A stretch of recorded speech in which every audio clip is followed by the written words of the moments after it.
Hey guys, here we go into a film study on Rigondeaux versus Casimero in what is going to be a lightning strike of a fight. This fight is going to be crazy. So here we go into the film study.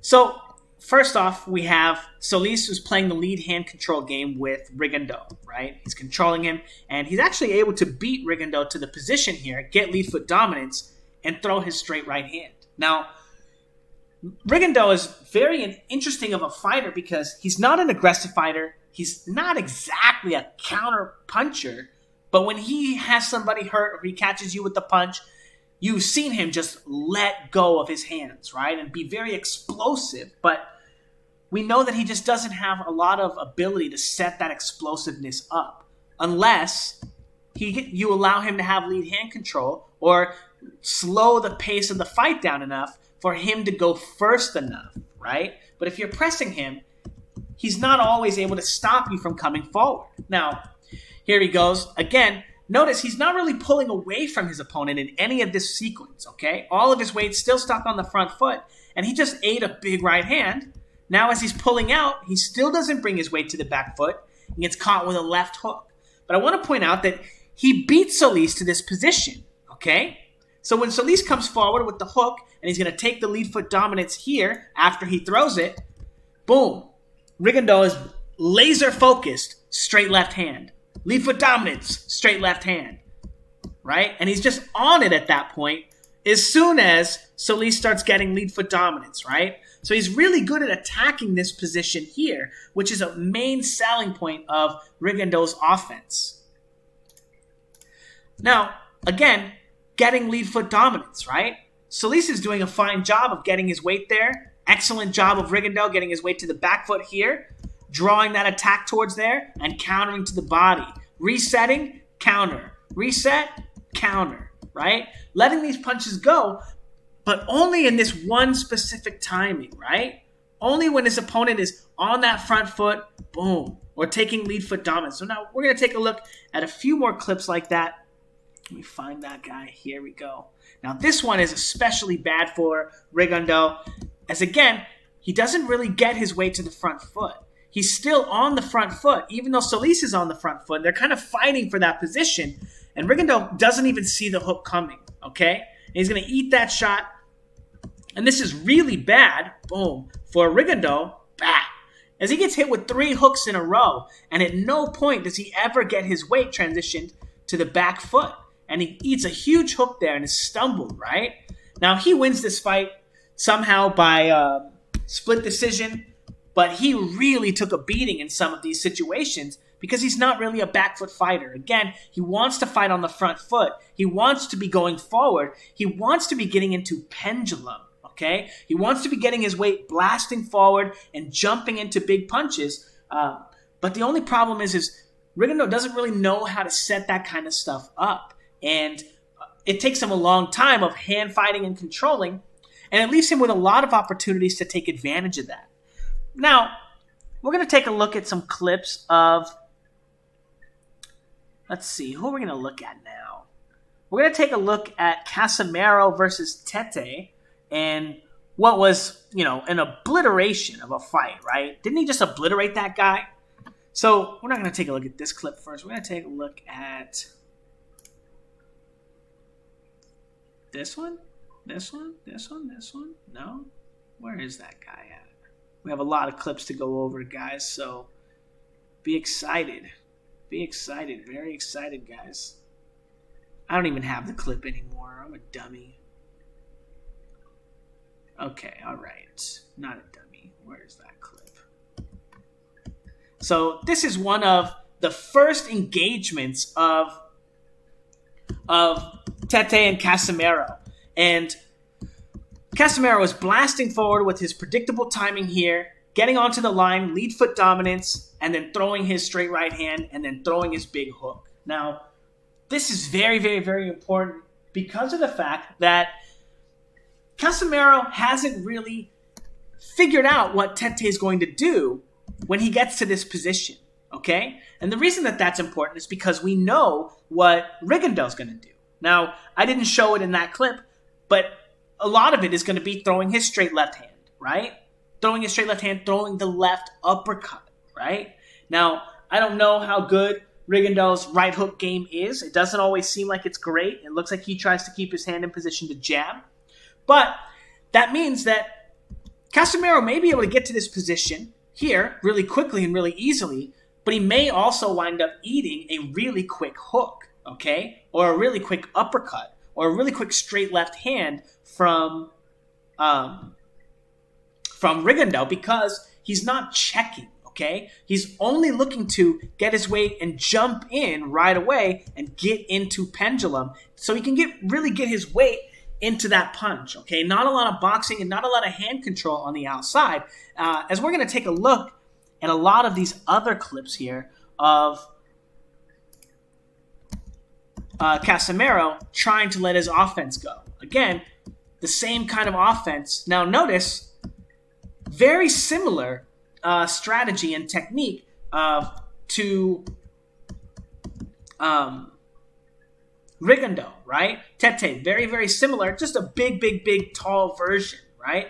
And not as sharp, okay? Not as sharp, but almost as effective way of controlling the space with these punches as well. Now, again, we're going to continue taking a look at those kinds of offenses. Again, jumping in. And I wanted to point out this clip here because this is really important. We're going to save this one for later. We're going to talk about that in a little bit. But again, blasting onto the line and throwing his big pendulum shots to the body, but not really checking the line, only using a basic feint to clear it, okay? Very, very important.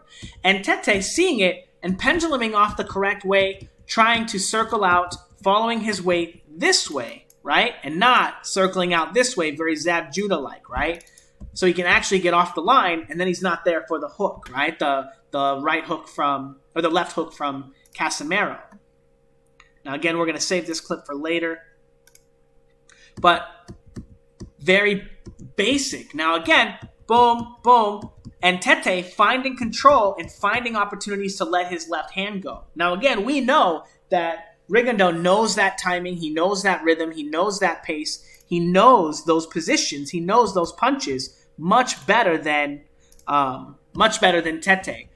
Now, this is also another very, very important part about the fight, and why I think the fight is going to be probably a first-round knockout, okay? Tete, it was landing these control, pendulum, left hands to the body of Casimero all fight long, okay? Now, nobody remembers that because Casimero absolutely demolished him. But, as we can see here, right after being feinted and pushed off his line, right, as Casimero checks the line, Tete just jumps back on the line, controls once, boom, body shot, okay? This is also a very favorite attack of Guillermo Rigondeaux, okay? And this is going to put pressure on Casimero. Casimero is going to realize that he's not going to be able to take these kinds of punches for 3, 4, 5, 6, 7, 8, 9, 10 rounds, right? But Casimero, again, not all that much boxing on the line with his opponent. We're going to save that clip. We're going to put it down there, but we're going to save it. Not that much boxing on the line, right? As he's not really a counterpuncher. We can see he's only moving away from all of these attacks from Tete, right? Whenever he gets feinted, moving off the line, feinted here, body shot, right? But no counters, even though he can probably read that it's going to be a body shot. Even though that all the past 7 punches have been body shots as he moves off the line, he's still not trying to counter it. He's still not trying to catch him with that excellent left hook, right? So we know that the likelihood that Casimero is going to be countering Rigondeaux is very low. But we also see that he doesn't really want to engage in hand fighting, okay? Now this is going to be very important when we look at the last fight and where Casimero's best opportunities to win the fight are going to be. But again, is this the clip we were saving? Yeah, we're going to save this one, I think. The heck is that one then? Okay.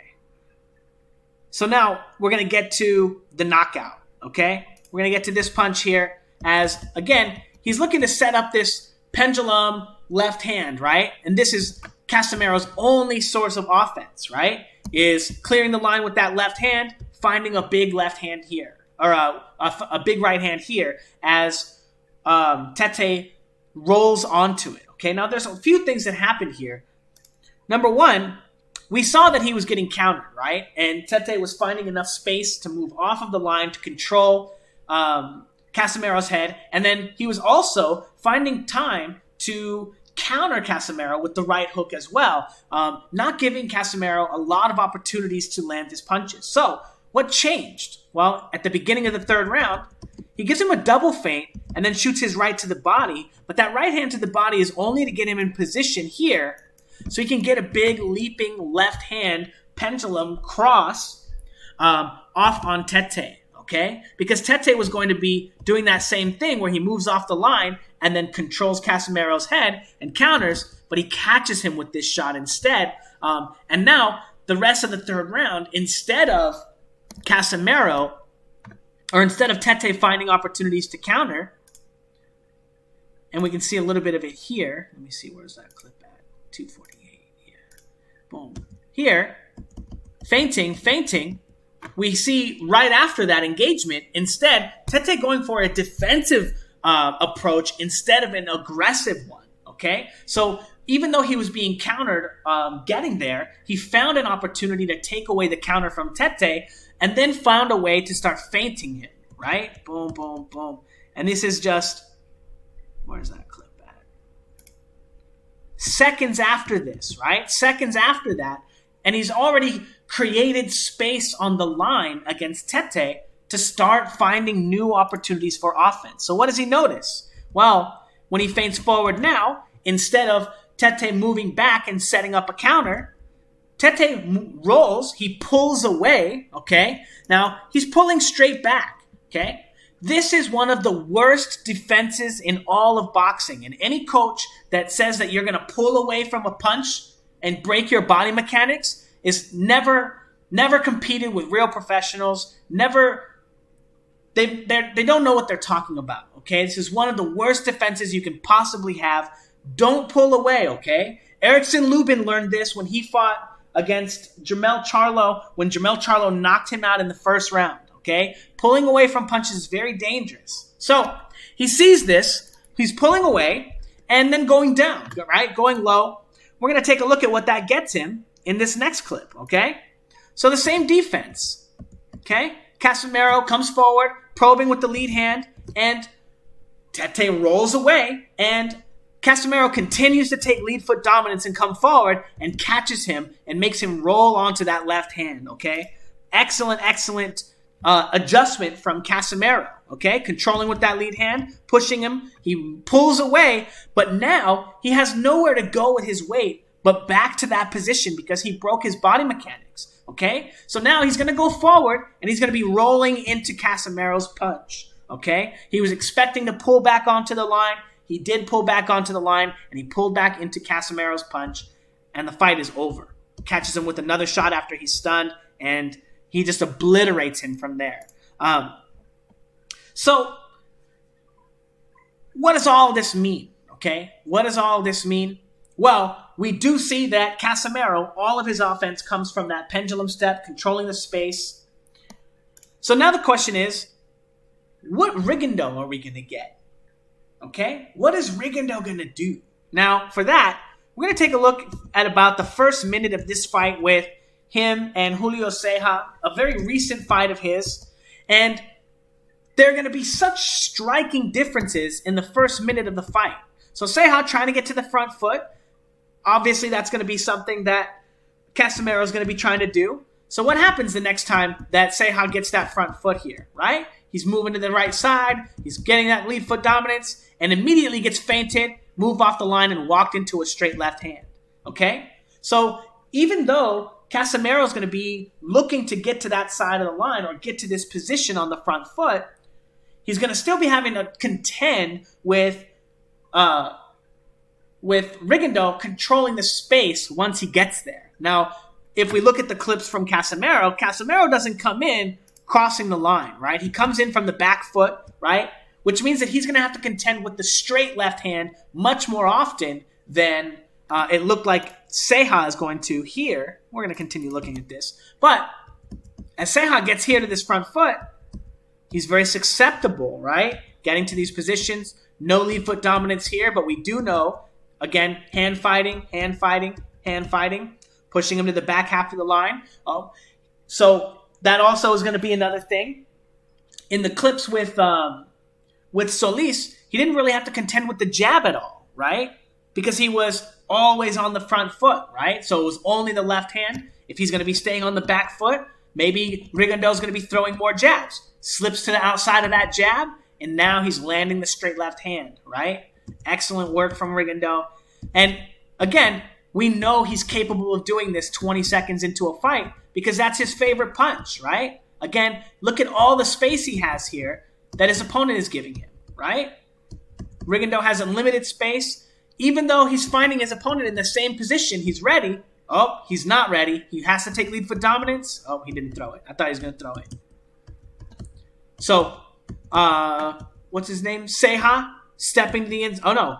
Rigondeaux getting lead foot dominance there.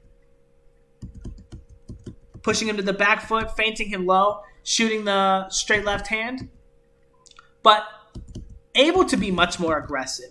And there we go. The uppercut, right? Something that I think is going to be maybe very effective for him. And again, look at how when Ceja gets to the front foot here. Back foot, front foot. Back foot, front foot. Right? He's controlling him with the lead hand. He flashes the lead hand out there and then is immediately trying to catch him with that left hand. Right? So again, I think that this punch is going to be something that in the beginning of the fight might wind up being very effective for Rigondeaux as Casimero tries to cross the line, okay? Especially because Casimero has these breaks in his positions when he feints here and then he looks to cross. And I think that means that the left uppercut is going to be super effective for Rigondeaux. So that's going to be definitely a punch that he's going to want to have to watch out for and bait when he gets on the line with Rigondeaux. Now, again, Rigondeaux letting his hands go. We know he's capable of just blasting forward, but again, he's not really a boxer, right? He fights on one timing, you get to the front foot, and he likes to blast you, right? But he needs to control you here. He needs to slow you down so he can land his strikes. But again, not really boxing. He's just a puncher. Now, what happens here? His opponent stays there. Rigondeaux's not ready. He's not ready. He's not ready. He hasn't figured out that he's going to set up his punch from the same exact position, even though I just said he's an expert at it. But now he needs a break, and he's not ready to throw his punches. And now his opponent is just standing in front of him, throwing punches, right? Oh, he landed that dangerous left hook, landing punches there on the inside, landing an excellent left hook here. And again, Rigondeaux's not moved back to the back foot one time, okay? He's still trying to come forward. He's not really the defensive genius that people think he is, right? If you can't move to the back foot, nah, he's pretty decent, right? If he wants to move off the line, he's really, really athletic. But again, he's not really commanding a lot of pressure on the front foot, right? Even though he's getting to this position, even though we know he's capable of being really explosive, even though we know, it takes him a lot of energy because he doesn't really transfer his weight to the front foot and the back foot. He tries to stay in the center so much. It takes him a lot of energy to be as explosive as he is. Whereas someone like Casimero, who's doing it through proper body mechanics, insert plug-in, if you're interested in learning to fight like Casimero fights, with all that extra pendulum motion and throwing leaping combinations like these, check out my Vimeo packages in the description. If you're more beginner, the first package is going to be more suited to you. Even if you're an advanced person and you're looking for technique, definitive technique to teach you to develop power in all of your punches. And I'm talking for any person on the planet, okay? Any of you can learn to land huge power punches like this and build body mechanics to have power like any great fighter, okay? I'm telling you, world-class power. All those people who say power can't be taught, it's just because they don't know how to punch. So anyway, it's super, super, super simple. Check them out, blah, blah, blah. Let's get back to the film study. But seriously, though, check them out. The reviews for them are incredible, so check them out. Now, again, not really controlling the space, right? allowing his opponent to kind of dictate the pace if he wants to, right? But not really able to stop his opponent if he's constantly putting pressure from getting to that front foot, right? So the key for Casimero to beat Rigondeaux is going to be getting to this front foot as often as he can and really stressing Rigondeaux's technique, okay? Baiting that shot out and being a little bit more patient with his feints than that first initial feint that he likes, that he does when he got on the line. I don't have the clip open anymore, but very basic stuff, right? I mean, it's high level, but look at this. Is he going to be allowed? Is he going to allow someone like Casimero to do this to him? Now, that brings us back actually to this clip here, okay? Not this clip. Gosh darn it. This clip here, as he gets on the line here, and now he has lead foot dominance, but instead of fighting here, he pushes Tete off the line, okay? This clip really strikes me because he has all the advantages. He set the shot up, he made it to the front foot, he beat him to the position here, and now he has the dominant position, and instead of throwing hooks and fighting here, he pushes him and moves off the line so he can try to set up more pendulum attacks. As we can see, that's exactly what is going to give Rigondeaux enough space to counter him effectively, right? If there are long gaps in between that, because again, Rigondeaux is a kind of Wing Chun fighter. He's not a very good boxer, right? He doesn't have the movement really to be able to do all that stuff and punch at the same time, okay? Only to do that stuff and move away. And he can't allow someone like Casimero, who is very violently explosive, to throw these kinds of punches at him. Otherwise, we're going to have stuff like this. Boom, boom, right? As Casimero can get to these positions and let these punches go. Now, Casimero, again, pretty decent fighter, pretty good body mechanics, a lot of potential, a lot of raw potential here, a lot of stuff to sharpen up. But because of this kind of stuff, him being able to get easily to the front foot here and letting these kind of shots go, I think this is going to be an excellent punch for him. Even though Micah is an orthodox fighter, I do think that the left uppercut is going to be a big money punch for him, as well as a left hand to the body, especially because the southpaw has the disadvantage because that's where their liver is, right? So that punch is more valuable to the orthodox fighter. So, anyway, my prediction for the fight, I think that if Rigondeaux tries to start the tempo of the pace of the fight fast like he did in the fight with Ceja here, where he tries to put it on him real quick, land some big punches, boom, try to really command respect and try to keep his opponent to the back foot, that's going to open up some opportunities for him to land some body shots, right? If his opponent stays off the line, I'm sure if we can find some random body shots in here of his opponent moving back. No, maybe not. Did they fight in a phone booth here the whole time? This is just not a good fight. Just not a good fight or a good strategy for Rigondeaux. Again, he's always on the line. He has such a hard time with his head movement. He doesn't know how to punch and move his head very much. Not a lot of power. But anyway, that is an attack that if Casimero gives Rigondeaux space to throw, he will be able to feint and, just like Tete, throw those body shots. And I think that is going to put a lot of pressure on Casimero, and Casimero will be much more likely to fight on the front foot. And then as we can see, even in these clips here, the widely, supposedly overmatched Julio Ceja, who's landing leather on Guillermo Rigondeaux whenever he wants here, will be using the left hook. Casimero will be using the left hook, and I think that he's going to find a way to knock Rigondeaux out. Again, no defense. And I think that... throw it, you punk. Bam. One. Oh! Nope. Throw the hook. Pendulum, left cross. Whoop, pendulum, left cross. Okay, this guy's, he got beat up for 7 rounds, getting as good as he got, I guess, against Rigondeaux. But anyway, I think that for as long as the fight lasts, which I don't anticipate being long, it's going to be a brutal affair. And I do think that Casimero is going to very likely be the one to come out on top.